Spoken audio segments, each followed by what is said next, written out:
Produce enfermedad por invasión directa y por acción de toxinas. Por invasión directa se puede producir por la cepa presente en la piel o en las mucosas, que esta es una infección endógena, o por inoculación desde otra fuente, que se le conoce como infección exógena. La presencia de una solución de continuidad o una herida hace que Staphylococcus estimule una respuesta que atrae leucocitos polimorfonucleares, que estos son responsables de eliminar la invasión mediante fagocitosis del microorganismo y la formación de un absceso. Pero este proceso a veces falla porque Staphylococcus aureus tiene diferentes mecanismos que le permiten evitar la acción del sistema inmunitario. De los mecanismos que le permiten evitar la acción del sistema inmunitario está la cápsula de polisacáridos, la proteína A, el fibrinógeno, la fibronectina o el colágeno, y la síntesis de toxinas y otras enzimas. Si Staphylococcus aureus supera la barrera inmunológica inicial y produce bacteriemia, el riesgo de desarrollar metástasis séptica a distancia es elevado. Y eso se debe a la capacidad de fijarse a la superficie de la célula endotelial, invadiéndola o dañándola y permitiendo su diseminación. Las toxinas de Staphylococcus aureus son toxinas con actividad frente a membranas como la hemolicina alfa, beta y gamma, y la de Panton-Valentine, que tiene actividad contra leucocitos. También están los superantígenos, que son las enterotoxinas A y E, que causan toxicoinfección alimentaria, y la toxina del síndrome de shock tóxico, que pues causa síndrome de shock tóxico. Y las toxinas exfoliativas, que son las responsables del síndrome de la piel escaldada. Como un factor adicional, también se pueden adherir a superficies inertes y crece formando biocapas que evaden al sistema inmunitario y le confieren tolerancia a antibióticos. Y pues esto es importante en la patogenia de las infecciones sobre dispositivos médicos. Bueno, el cuadro clínico son generalmente procesos supurativos localizados. Dentro de las infecciones de la piel y partes blandas se dividen en superficiales cuando afectan a la epidermis y a la dermis, y en profundas cuando afectan al tejido celular subcutáneo, la fascia o el músculo. Y Staphylococcus aureus y Streptococcus pyogenes son los más frecuentes. Y la forma más frecuente de presentación es un absceso subcutáneo. También pueden producir fascitis necrosante, aunque es característico de Streptococcus pyogenes. Bacteriemia y endocarditis, pues es frecuente tanto en el ámbito comunitario como en el nosocomial y tiene una mortalidad de hasta 30%. Y nosocomial, en más de la mitad de los casos, el origen es por catéter vascular. Y los principales factores de riesgo son la retirada tardía del catéter, la presencia de dispositivos intravasculares y la persistencia de bacteriemia tras 48 a 72 horas desde el inicio de un tratamiento antibiótico adecuado. La endocarditis izquierda suele afectar a pacientes mayores con enfermedad valvular previa o prótesis valvular y tiene una mortalidad mayor al 20%. Y la endocarditis derecha afecta a válvulas sin lesión previa y se diagnostica principalmente en usuarios de drogas por vía parenteral, y es frecuente la presencia de émbolos sépticos pulmonares. Las infecciones respiratorias, la neumonía por Staphylococcus aureus, menos del 10%, son menos del 10% de las neumonías adquiridas en la comunidad y 30% de las nosocomiales. Afecta a pacientes en edades extremas de la vida, con diabetes o alcoholismo. Y la presentación clínica no se puede distinguir de otros agentes, pero es más frecuente que encontremos cavitación y empiema. Y también puede causar infecciones como sinusitis, epiglotitis y bronquitis. Es el principal agente etiológico de bursitis, de artritis séptica y de osteomielitis. La osteomielitis pues, se va a localizar en metáfisis de huesos largos en niños y en columna vertebral en adultos.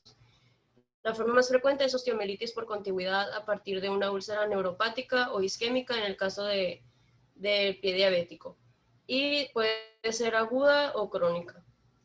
La artritis séptica afecta principalmente rodillas, cadera y hombro, y es más frecuente en pacientes con artritis reumatoide. Las infecciones en sistema nervioso central pues es menos del 5% de meningitis agudas adquiridas en la comunidad, y suele ser una complicación de endocarditis izquierda por vía hematógena, o también se puede dar por contigüidad a partir de una sinusitis. Y es muy poco frecuente en las infecciones de vías urinarias y se relaciona a sonda vesical. Y si hay bacteriuria estafilocócica en pacientes con bacteriemia, esto pues va a ser un factor de mayor mortalidad. De los síndromes causados por las toxinas está el síndrome de shock tóxico, que fue descrito inicialmente en niños y después en mujeres que usaban tampones y varía desde cuadros leves hasta cuadros graves, con fiebre, hipotensión, eritrodermia y afectación de al menos tres órganos: rabdomiólisis, encefalopatía o insuficiencia renal o hepática. Y normalmente estas cepas son las sensibles a meticilina. También el síndrome de la piel escaldada es por la producción de epidermolicinas, que es el síndrome de la piel escaldada es una dermatitis exfoliativa que afecta principalmente a niños y pues inicia en el área perioral o periorbitaria y después se extiende a tronco y extremidades para formar ampollas. Y aquí el signo de Nikolsky suele ser positivo. Este signo es el desprendimiento de las capas superficiales de la piel al friccionarlas con una presión leve. Y el síndrome de la piel escaldada no afecta a mucosas, lo que permite diferenciarlo, por ejemplo, del síndrome de Stevens-Johnson y de otros. Bueno, el diagnóstico se hace con tinción de Gram, que vamos a ver los cocos Gram positivos en forma de racimos y numerosos leucocitos polimorfonucleares. Y se puede recuperar en cultivo a partir de cualquier material clínico. Y se puede utilizar la detección de coagulasa, para identificar la especie. Y también técnicas rápidas de PCR para la detección de resistencia. La sensibilidad antimicrobiana, más del 90% son resistentes a penicilina por la producción de penicilinasas. Son sensibles a meticilina y otras penicilinas como cloxacilina, oxacilina o nafcilina. Y se considera que son sensibles si la concentración mínima inhibitoria es menor a 2 miligramos por litro y resistentes si es mayor o igual a 4 miligramos por litro. El Staphylococcus aureus resistente a meticilina, pues el 80% de ellos son sensibles a clindamicina, cotrimoxazol, tetraciclina o rifampicina.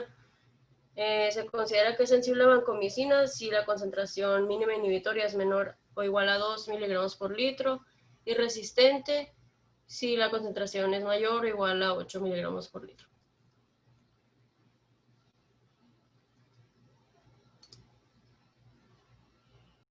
Bueno, continuando con el tratamiento, pues como ya mencionaron en la presentación anterior, este va a depender tanto de qué cepa o qué microorganismo sea el que esté causando la infección y la gravedad de la infección. En el caso de los Staphylococcus aureus sensibles a meticilina, en las infecciones graves el tratamiento de elección va a ser el beta-lactámico cloxacilina, que va a ser administrado por vía intravenosa. En el caso de las infecciones superficiales, el tratamiento de elección va a ser administrado por vía oral y va a ser la amoxicilina con ácido clavulánico. Sin embargo, aquí existen pues varias alternativas, como lo es la cefalexina, la clindamicina, alguna de estas dos fluoroquinolonas, ya sea el levofloxacino o moxifloxacino, el cotrimoxazol o la tetraciclina. En el caso de los Staphylococcus aureus que son resistentes a la meticilina, el tratamiento de elección va a ser la vancomicina, y para que el tratamiento sea eficaz, se va a iniciar el tratamiento con una dosis de 15 miligramos por kilogramo de peso cada 12 horas.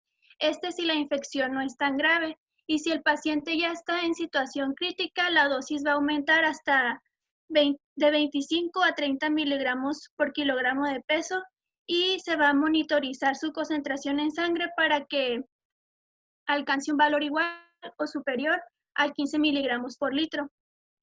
En los pacientes críticos en los que se administra esta dosis de vancomicina por 5 días o más, es muy importante que se monitorice también la función renal, ya que la vancomicina a estas dosis puede ser muy nefrotóxica.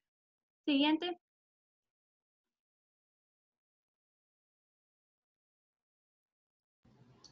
Espera, es que se trabó.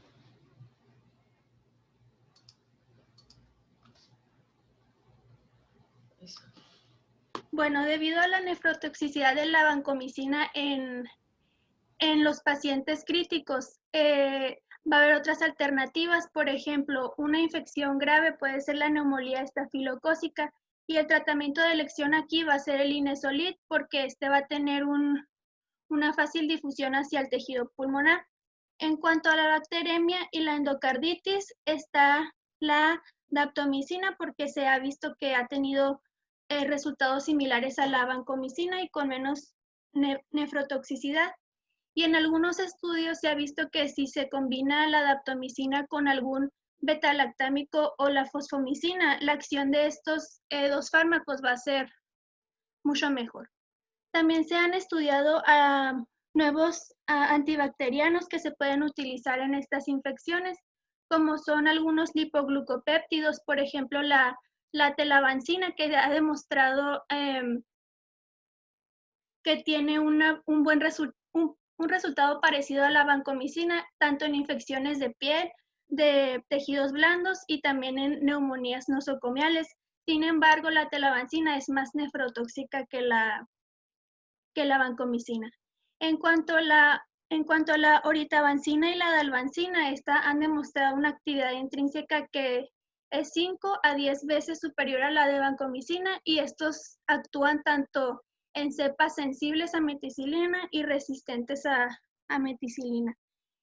También existen nuevas cefalosporinas, que está la ceftarolina y el ceftobiprol, y el tidesolid, que es una nueva oxalidiona que también es de 4 a 8 veces más activas que la vancomicina en infecciones de piel y tejidos blandos. Siguiente. Bueno, este cuadro viene ahí en el libro en el cual se resumen pues tanto el tratamiento de elección dependiendo de la cepa que esté causando la infección, como sus alternativas, como ahorita les mencioné. Si es sensible a la meticilina, el tratamiento de elección es la cloxacilina, sin embargo, pues existen otras alternativas. Siguiente. Y en este cuadro, pues ya se resumen todos los fármacos que se pueden utilizar en las infecciones por estafilococos coagulasas positivos con su dosis, ya sea por vía oral o por vía intravenosa, y sus consideraciones también que hay que tener en cuenta. Los fármacos que dicen AR es que debe de haber como un ajuste renal de acuerdo, un ajuste de dosis, perdón, de acuerdo a la función renal del paciente. Bueno, y dependiendo de la gravedad de la infección, vamos a considerar la duración del tratamiento con el antibiótico. Cuando son infecciones leves o superficiales, la duración del tratamiento solamente va a ser de 7 a 10 días. En pacientes con bacteremia no complicada, es decir, aquellos que no tengan algún síntoma de endocarditis, sepsis, etcétera, la duración va a ser de 15 días. Y ya en pacientes que tengan la bacteremia complicada, la duración va a ser de 4 a 6 semanas. Y como ahorita mi compañera mencionó, una de las infecciones que más causa este microorganismo es la osteomielitis. En este caso, si la osteomielitis se relaciona o no con algún material protésico, el tratamiento va a durar de 2 a 6 meses. Bueno, no, anterior.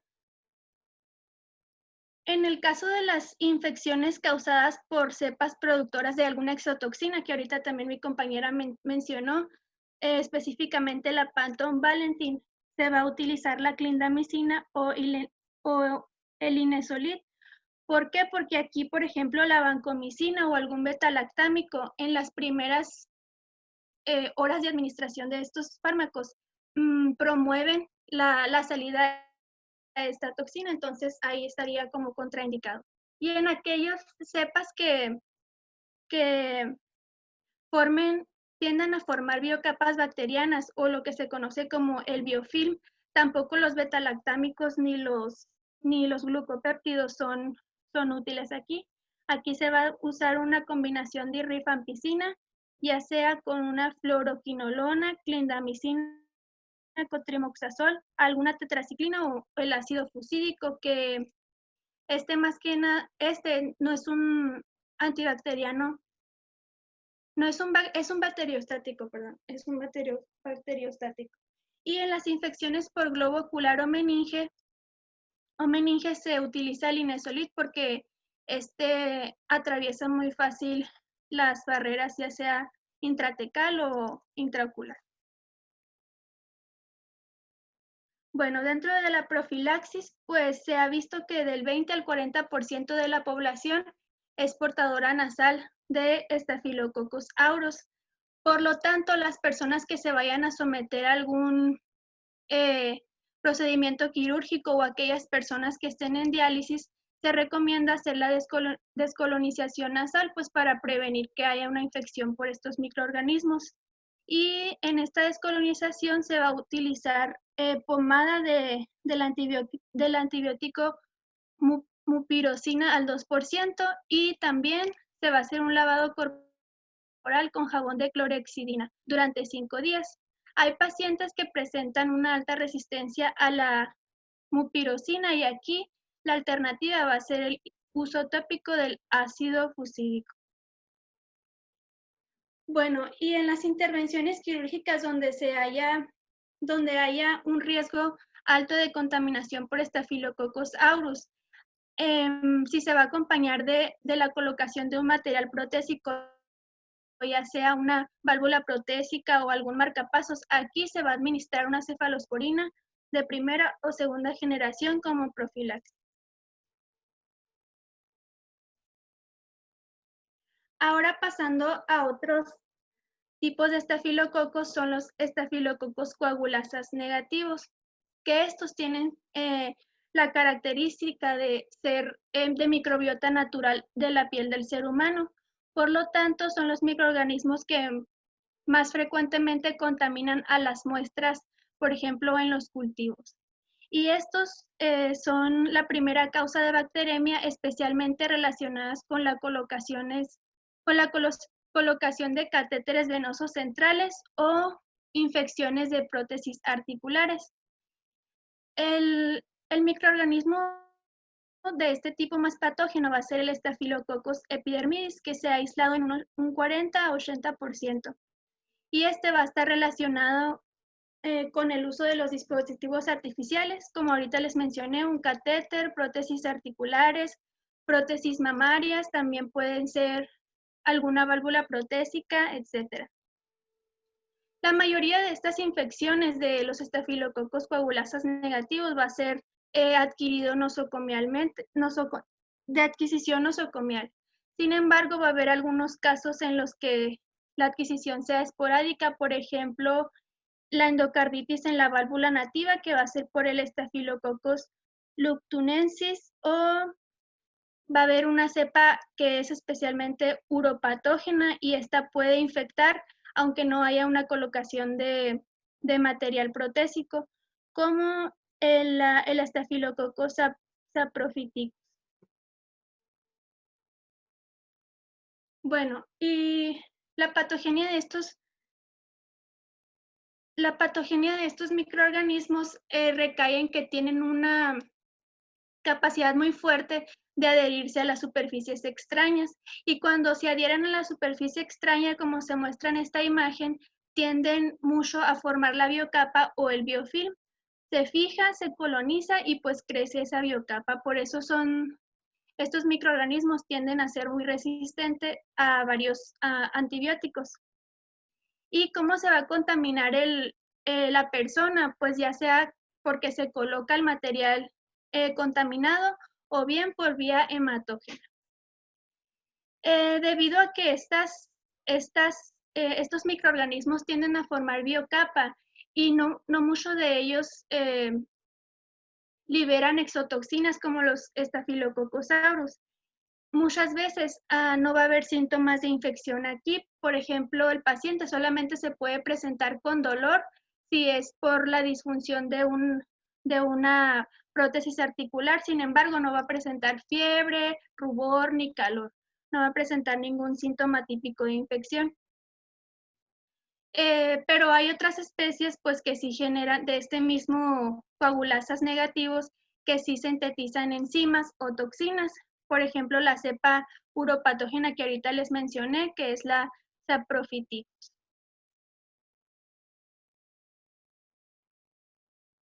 Dentro del cuadro clínico, pues tenemos que, dependiendo de la cepa y de cómo se contaminó el paciente, pueden causar infecciones intravasculares, urinarias y pues infecciones por medio de la colocación del dispositivo médico. Dentro de las infecciones intravasculares, la principal causa de bacteremia relacionada con esto va a ser por la colocación de los catéteres venosos centrales.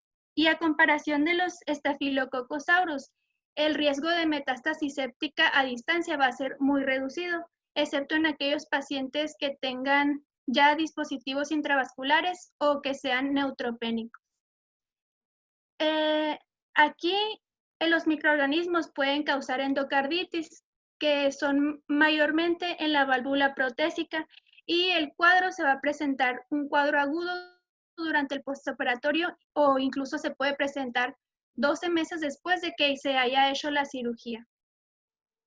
A veces en un 54% de los pacientes con endocarditis por estos microorganismos se puede presentar insuficiencia cardíaca y en un 80% va a presentar complicaciones, ya sea la disfunción valvular o el absceso intracardíaco. Y específicamente el Staphylococcus lugdunensis va a dar endocarditis, pero solamente a la válvula nativa. Y esta va a ser con frecuencia de adquisición comunitaria y esta, a diferencia de otras especies, sí va a ser sensible así.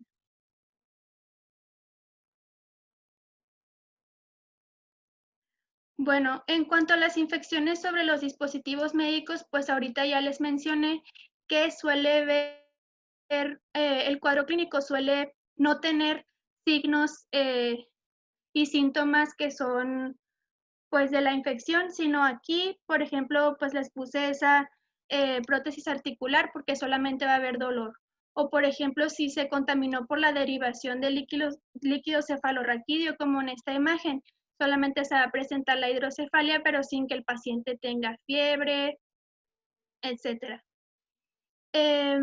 Los estafilococos coagulasas negativos pues también van a aparecer como agentes etiológicos en las osteomelitis que se asocian al pie diabético. Y ya hablando de la Saprophyticus, la cepa uropatógena, esta va a ser una causa muy frecuente de infección urinaria, pero que no es complicada y se da sobre todo en mujeres jóvenes. Y la forma de infección es que este estafilococos tiene proteínas que se van a adherir al epitelio urotelial y lo van a dañar y a su vez va a hacer que se produzca la ureasa, que va a producir el amonio, que va a ser una fuente rica de nitrógeno para las bacterias y esto va a hacer que las bacterias se proliferen más y más y pues dañen más al epitelio. En cuanto al diagnóstico microbiológico, ya que estos microorganismos pues son contaminantes frecuentes, va a ser muy difícil hacer el diagnóstico, por lo cual se deben, para que el resultado sea positivo de que es un organismo patógeno, se deben aislar en al menos 2 cultivos, 2 cepas con el mismo antibiograma. También se puede tomar en cuenta el tiempo de crecimiento de la bacteria, por ejemplo, si da un tiempo de crecimiento inferior a las 24 horas, quiere decir que sí es un microorganismo patógeno. Y el tiempo de crecimiento o de positividad puede servir para aquellos pacientes en los que nada más se toma un hemocultivo, como por ejemplo en los neonatos. Y otro punto es que el tiempo de positividad inferior a 2 horas, especialmente en un hemocultivo tomado de la punta del catéter, pues va a ser altamente sugestivo de que es la bacteremia relacionada con el catéter. Y muchas veces en estos casos, retirar el catéter ya puede solucionar la infección. Pues en la actualidad existen otros métodos más nuevos para la identificación de estos microorganismos, como son la espectrometría de masas. Y en cuanto a la sensibilidad antimicrobiana, tiene una tasa de resistencia muy alta a la meticilina, que va del 60 al 80%, especialmente estas dos especies, que es la Epidermidis y la Haemolyctus. También pueden presentar resistencia tanto a fluoroquinolonas, aminoglucósidos, clindamicina, cotrimoxazol o rifampicina. Y específicamente la Saprophyticus, que es la cepa uropatógena, y la Lugdunensis, raramente son resistentes a los beta-lactámicos. En cuanto al tratamiento, muchas veces es obligatorio retirar, por ejemplo, la prótesis articular si es lo que lo causó la infección, o la retirada del catéter venoso central. En el 80% de los pacientes, con el hecho de retirar el catéter venoso central ya se cura la infección. Sin embargo, hay que mantener o iniciar tratamiento con antibióticos solamente en pacientes que tengan fiebre persistente o que sean portadores de algún dispositivo intravascular o que hayan sido recientemente intervenidos de un implante extravascular, como por ejemplo una puesta de alguna prótesis articular. Y en el caso de que el catéter no se pueda retirar, se va a administrar algún antibiótico por vía parenteral durante 10 a 15 días y se va a sellar todas las luces del catéter en donde puedan pasar microorganismos, y se va a usar heparina, y esto va a ser durante un mínimo de 6 horas al día durante 2 semanas. Y el antibiótico de elección en este caso pues va a ser la vancomicina. Si la infección es una endocarditis sobre la válvula protésica, el tratamiento de elección va a ser la vancomicina, con gentamicina y rifampicina. Pero pues, como la vancomicina ahorita les mencioné que tiene alto riesgo de disculpen, pasó una moto. Bueno, la vancomicina tiene un alto riesgo de nefrotoxicidad en pacientes con infecciones graves como la endocarditis, pues aquí se puede sustituir por la daptomicina.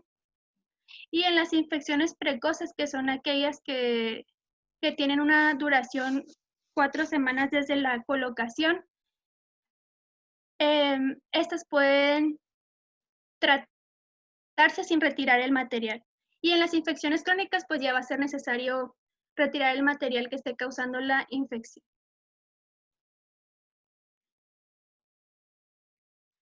Y ya por último, en la profilaxis, pues va a ser la asepsia adecuada de la piel cuando se vaya a someter el paciente a una intervención quirúrgica, y se va a usar la clorexidina. Esta profilaxis va a ser principalmente en aquellos centros en donde se haya visto que hay una alta pues, prevalencia de estos microorganismos. Y la profilaxis antibiótica va a ser cefalosporina de primera generación, y a veces hay coagulasas negativos que son resistentes a la meticilina, y aquí puede ser necesario incorporar un glucopéptido como la vancomicina, pues para la profilaxis. Y esto.